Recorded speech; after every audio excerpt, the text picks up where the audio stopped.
Hello and welcome to Brave Beaters for the first time in 2022. My name is Andre and today we are looking at my state of the collection, aka everything that I've gathered across 2021.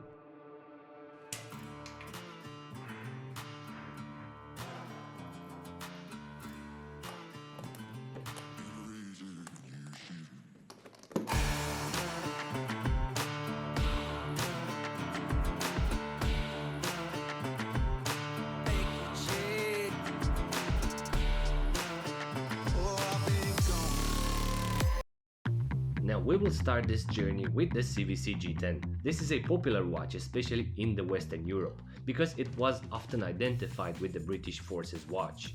The brand CVC was born based on Hamilton's military watches, which retired from the UK at the beginning of the 70s, probably because of the quartz crisis. And personally, I don't see these watches as robust or trustworthy for military purposes. I mean, I dropped mine on the floor and immediately the plastic crystal cracked. Even so, because I love field watches, I'm still a fan of the brand despite the exaggerated prices. And moving to another genre, the next watch is the Rolex Explorer 2. I still have it, it's still new, not so worn, not so enjoyed. I keep it more for YouTube purposes as a benchmark for quality or price compared to other watches, and as wearability and comfort, I can't say it exceeds either, being pretty big. However, one thing I like about it, which is the dramatic taper from 21mm to 18mm, and the rest you know, is more hype than a watch. The next one is the Seiko Flightmaster. Surprise! I had to satisfy my curiosity and buy this quartz chronograph to see if it's true, if it's good as it was advertised by YouTubers. And so far it's not bad, especially for the price paid. And I have to admit, it looks very well on a Marine National strap. TGV was right. Now moving to the Seagull 1963. This mechanical chronograph was reviewed a few weeks ago, and again for 190 bucks, I was totally surprised by the unique movement and the overall packaging. The watch is pretty small and thin for a mechanical chronograph, and I think this piece is offering a good movement to study and to understand how every wheel and lever is actioned inside of a mechanical chronograph. The next one is the Flieger homage made by Steinhardt, precisely the Nav B Ur, and I have to admit I chased this watch for quite some time. I was looking for a decent sized Flieger with a manual wine caliber, and this one ended up as being the best buy for the price paid. Honestly, what I do love about Steinhardt is the fact that they add Swiss hearts to their wristwatches, and today it is the case, this model being equipped with the ETA Unitas 6497-1, so yes, mission accomplished. Now the next one is the oldest watch in my collection, the Certina DS2, a mechanical watch that has more than 50 years since its birth. And every time I pick it up, I'm amazed by the shape of the watch, because after all these years it is clean, functional and good looking. And that is why I trust this brand. Also the turtle from the case back, which represents the symbol of longevity and robustness. Moving to the next category, we're looking at the quirky watches. This is a Happy Watch, a micro brand that makes from horology a different way to perceive and to enjoy a wristwatch. So this T2021 has a double quartz movement that works independently. The left hand eye indicates the hour and the right hand eye the minutes. So I do enjoy the overall quirky gold appearance, especially on this vintage inspired bracelet. Now moving to something really interesting. This is the 7th Friday Spaceship, an automatic watch that tells the time through discs, similar to the digital jump hour watches made in the 70s, but recreated in a modern way. So I like everything about this watch, from the case to the way the time is displayed to the quirky straps that has rubber inserts. And I find myself a bit spoiled because I received this watch as a Christmas gift from Albini Prasa, hopefully as a result of a fruitful collaboration in 2021. So thank you very much Albini Prasa for the gift. I do enjoy and wear this quirky watch at least once per day.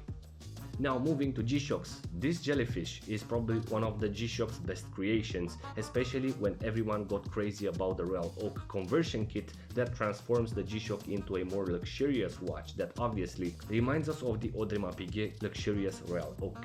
So what do I think about this Kazi Oak conversion kit? I find it nonsense. I bought one, I made a short for YouTube and sold it right away. I find the kit very heavy and unnatural from the finishing point of view and for what a G-Shock should represent. The next one is the famous G-Shock Rangeman, a stealth solid watch that can face a lot of contexts, being on the wrists of the special forces in Iraq and Afghanistan alongside Sunto Core All Black. So for many years this was my preferred watch, being on my wrist in vacations, while I was traveling, doing military reenactment or restoring a car. Now we are looking at the entry-level divers. This Vostok Amphibia 170548 was a total surprise for me. The Russian brand offering a simple sandwich dial that costs 60 times less than an average Panerai. Still, the dial has a lot of roots from their iconic NVCH30 and not necessarily from the Italian brand. But for me what matters the most is the sandwich dial, the lume and the boxed acrylic crystal that creates beautiful distortions. So this watch could have been easily sold for $200 instead of 90 bucks. And moving to a compressor diver, this is the Phoebus Eagle Ray. And I received this watch for review from Phoebus, and yes, it remained in my collection. And this is a playful timepiece with an awesome sunray dial that works very well with the orange combo. Also, the finishing and the details are very well executed, and I strongly think that this is Phoebus' best creation so far. Now, one of the best Orient divers was, in my opinion, the Orient Triton aka Neptune. And I say was because sadly it was discontinued, either because it was too good or maybe obsolete. This was the more expensive Mako brother before the Mako 2 and the Mako 3, also known as Kamasu. A beautiful diver, but capability wise not very far from the Kamasu.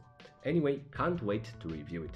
Now I'm a big fan of Bulova watches. Last year I had the Lunar Pilot, sold it for sizing reasons, buying instead this practical Bulova Oceanographer Snorkel. This is a practical good looking diver with history behind, this one being a reissue of the famous Bulova Devil diver that had 666 feet depth rating. So definitely this one needs a review. There are a lot of things to discover about Bulova and their iconic divers. And this is the Spinnaker Duma, a cool diver with influences from the 70s designs, combining Gerald Genta and the Seamaster Ploprov, everything added into a compelling affordable package signed by Spinnaker.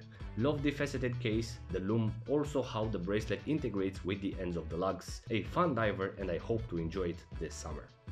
Now, the next affordable diver is the Citizen ProMaster. This is actually one of the icons of the brand, offering so much for the price range. The ProMaster brand has already 30 years of history and it still offers to us affordable and enjoyable divers. The cool part about this EcoDrive ProMaster is the rechargeable battery, and in this case I had to charge it, keeping the watch for a few hours under the softbox light, and it worked. So in the future I will have to deep dive into the ProMaster story and review this one. Now, the next category is called Mech, for obvious reasons. Here we have the Pagârne design, which is some sort of a Rolex sub combined with the Explorer 2 Polar. I bought it to compare it with the Rolex Explorer 2, but when I seen it I realized that they have zero connections and it remained somewhere in the box. And yes, for 75 bucks the finishing is not that bad, has also an automatic NH35 movement, but I strongly recommend do not spend money on AliExpress junk. I find them as waste on the planet, having zero connections with horology. Now moving to the second mech, we are looking at the Invicta ProDiver 1953. This is a so-called homage of the Rolex Submariner from 1953, but in reality is pretty far from a vintage diver silhouette. The black gold bezel version was pretty hyped last year, but I still think as design it is closer to a boring Tudor black buy than a vintage sub. And moving towards the elegant divers, this is a category of divers that can be worn on a daily basis or as business casual timekeepers.